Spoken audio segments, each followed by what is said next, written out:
This is a car show at an undisclosed location.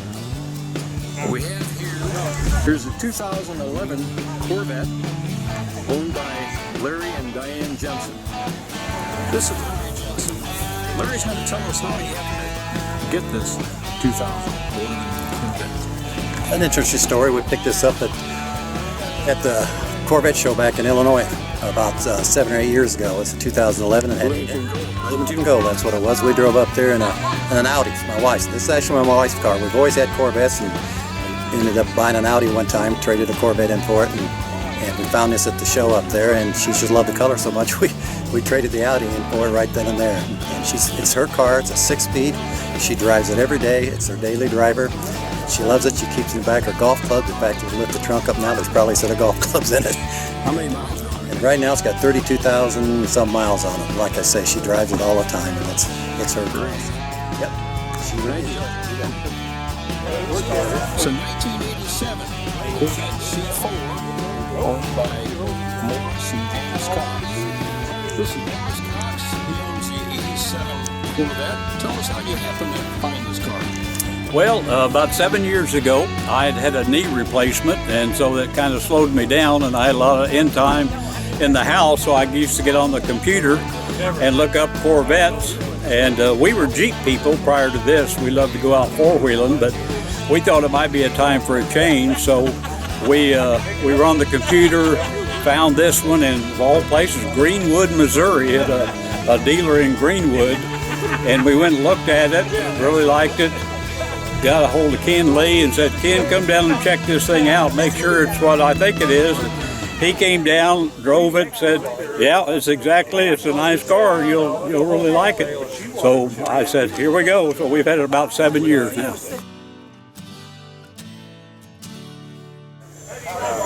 Here's a 1966 Corvette owned by Ken Rotho. This is Ken Rotho, and he's going to tell me how he happened to get this 1966 Corvette.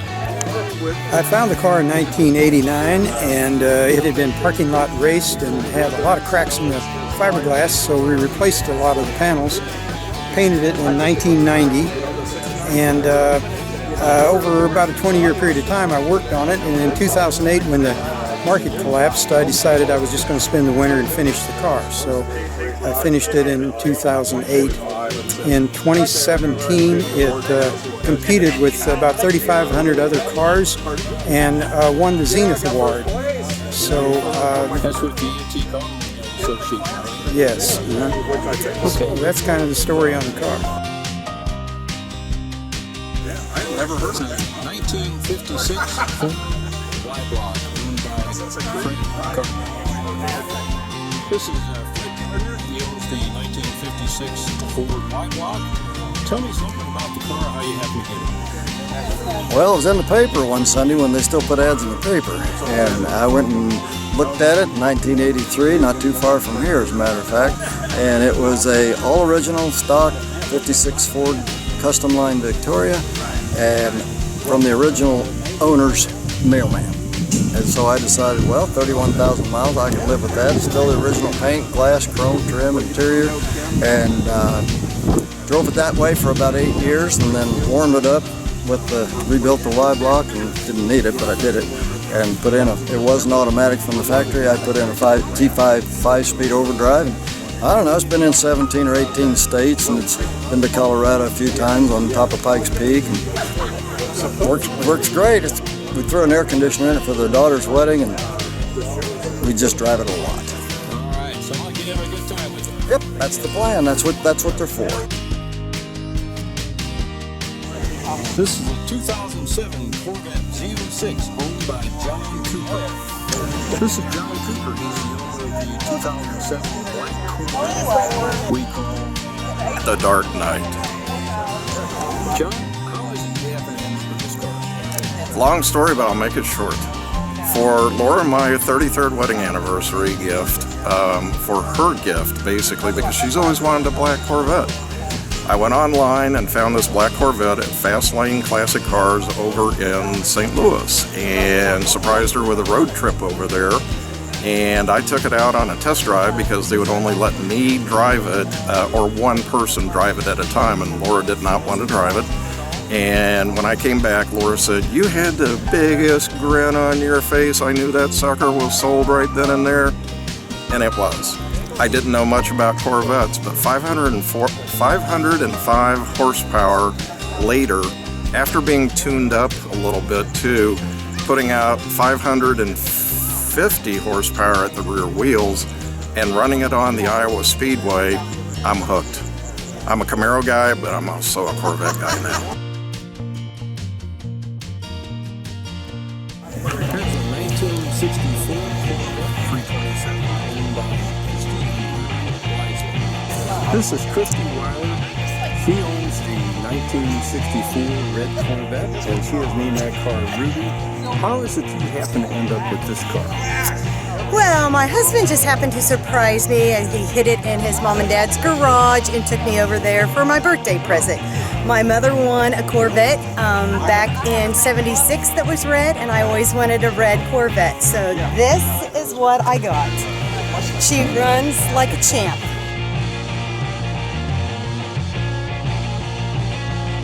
This is a 2006 Z06 by Trish and Jim Weeks.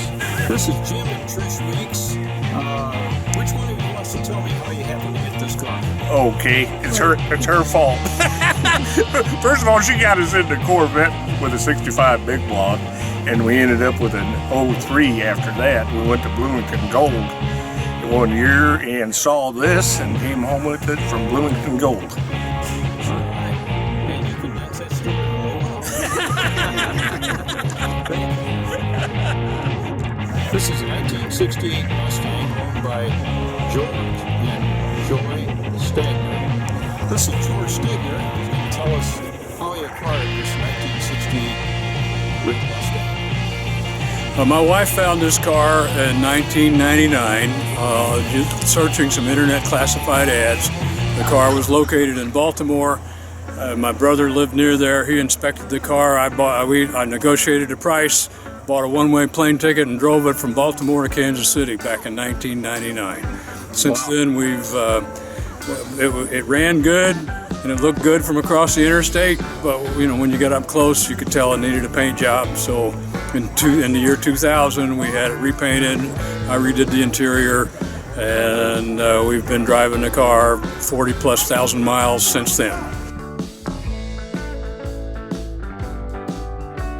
This is a 1968 Mustang owned by Jim Carver.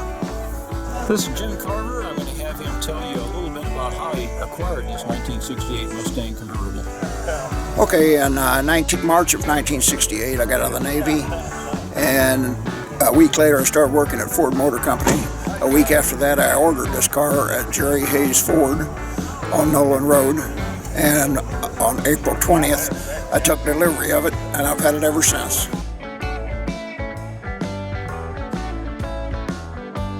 There's a 1969 Chevrolet Seville SS owned by Rob Mansfield.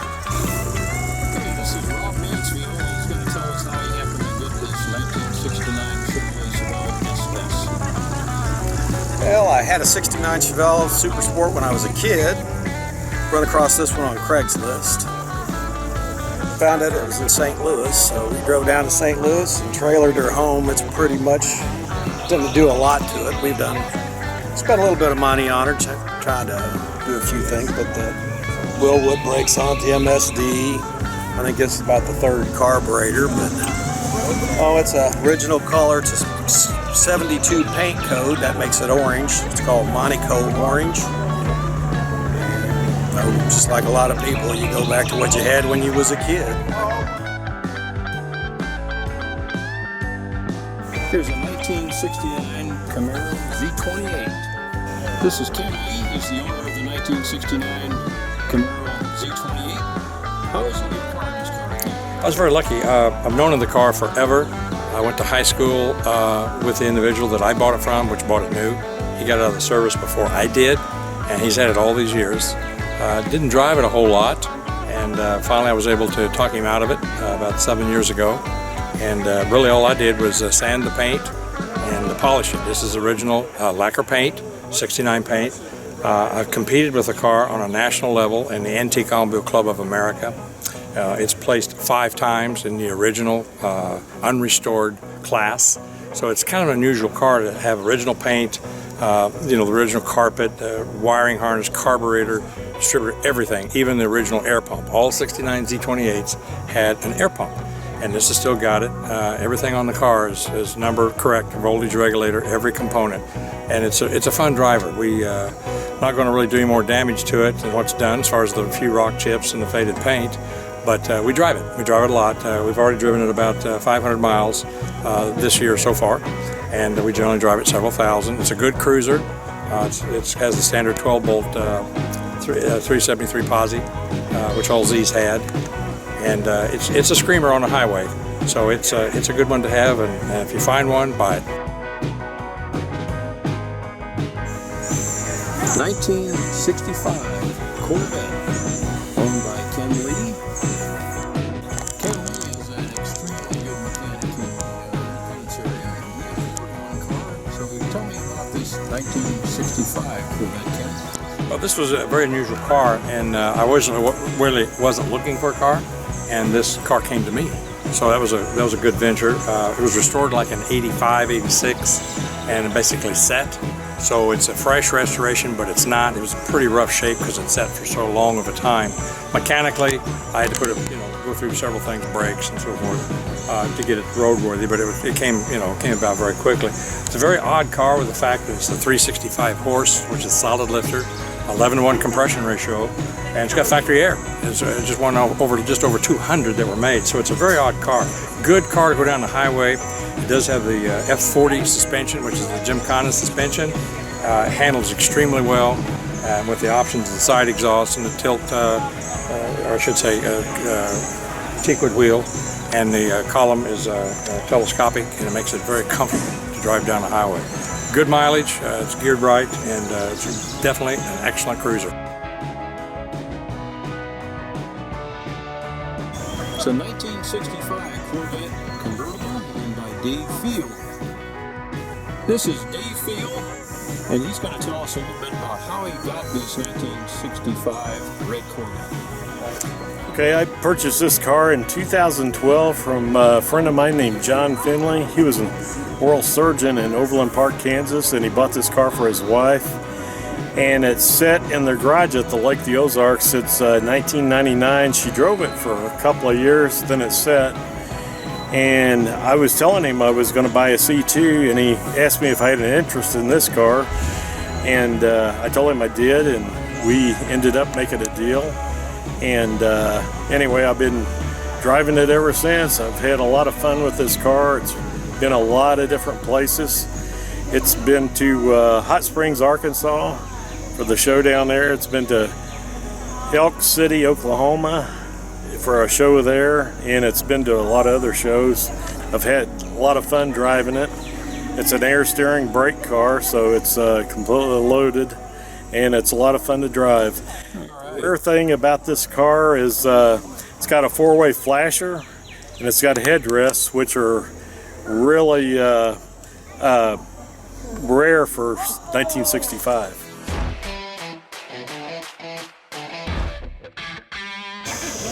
Here's a 1972 Cheyenne Super, owned by Dave Field. Tell us how you happened to find this truck, dude. I found this truck down at the Lake of the Ozarks. I've seen it several times, and I finally inquired about it, and needless to say, it sold the same day I was inquiring about it. The truck originally was built in Fremont, California, and the owner was a California native and lived out there until about 8 years ago. He moved to Lake of the Ozarks and brought the truck with him. Since then, it's been driven at the Lake of the Ozarks, and anyway, I've had the truck for 2 years now, and I looked for a bucket seat truck for a long time, and they're rare, hard to find, and enjoy having it. I enjoy having something you don't see every day. So anyway, this bucket seat truck is kind of rare. This is a 2015 Corvette owned by Dana Noble, and it is masquerading as a pace car from the Indy 500. She's the owner of the 2015 Corvette. Dana, how is it you happen to have this car? Well, first of all, this is George. So George, we decided we wanted a new C7 Corvette. Unfortunately, the 2014 did not have the 8-speed automatic. So we decided we wanted to wait till 2015. So we put it on order. And while it was on order being built, we went up to Montreal, Canada, where Dave was swimming in an international meet. And as we were coming home, we got an email saying our 2015 was getting ready to go to the dealer. So shortly after we got back, we got to pick up George. And after a week, we decided we were going to put Indy 500 decals on George and also strobe lights. We ended up driving to Indianapolis where the decals and the strobe lights were put on George. While they were doing that, we drove the Prius down to the National Corvette Museum, going and walking around there and looking at the museum. We drove back, picked up George, and we drove back to Kansas City, where George ended up in our garage. Thank you, Dana. Here's a 1969 Corvette. I'm not gonna be able to